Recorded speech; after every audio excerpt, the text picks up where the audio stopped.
Kelompok masyarakat yang menamakan diri Elemen Sipil Peduli Demokrasi melaporkan Komisi Independen Pemilihan KIP Aceh ke Panitia Pengawasan Pemilihan Panwasli Aceh. Mereka menilai KIP Aceh beserta strukturnya secara hierarki telah dan sedang melanggar serta melawan aturan prosedur Undang-Undang Dasar 1945, Regulasi Pemilu, dan Kode Etik Penyelenggaraan Pemilu.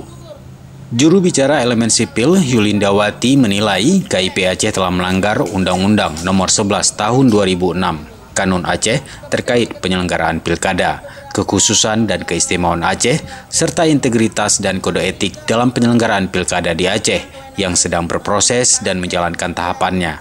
Kami dari Elemen Sipil Masyarakat Peduli Demokrasi melakukan kegiatan konferensi pers dengan kawan-kawan untuk menyampaikan bahwa kemarin kami sudah mengajukan laporan kepada Panwasli Aceh terhadap KIP Aceh terhadap beberapa pelanggaran tahapan pilkada yang dilakukan oleh KIP Aceh selama ini. Nah, tahapan pelanggaran itu kami sorot mulai sejak masa pencalonan, dibukanya pendaftaran untuk calon independen. Nah, ini kami sorot kenapa? Karena batas waktu yang diberikan oleh KIP ini terlalu singkat. Kemudian yang kedua, tidak ada sosialisasi dari awal bahwa jadwal pencalonan independen ini kapan dibuka, kemudian kapan ditutup. Nah, ini tidak ada laporan sehingga banyak calon yang gugur karena belum sempat mempersiapkan syarat-syarat yang diajukan oleh KIP.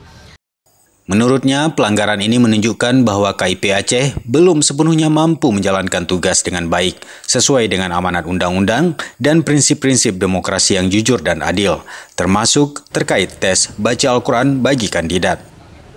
Tahapan pelaksanaan lainnya seperti pada saat tes mengaji misalnya, ini salah satu contoh kenapa Aceh adalah daerah syariat Islam, tapi dari tahapan itu yang kami lihat adalah proses dari tes mengaji tersebut ini cukup memalukan kita di Aceh. Karena kenapa?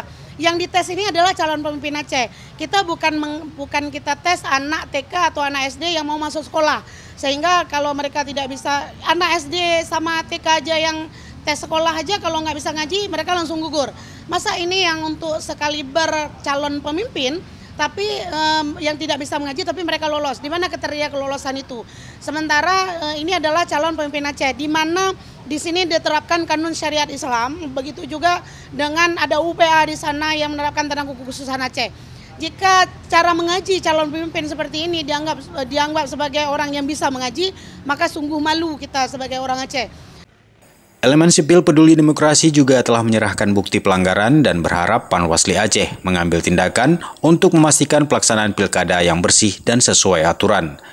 Dari Banda Aceh, Tim Liputan Aceh TV melaporkan.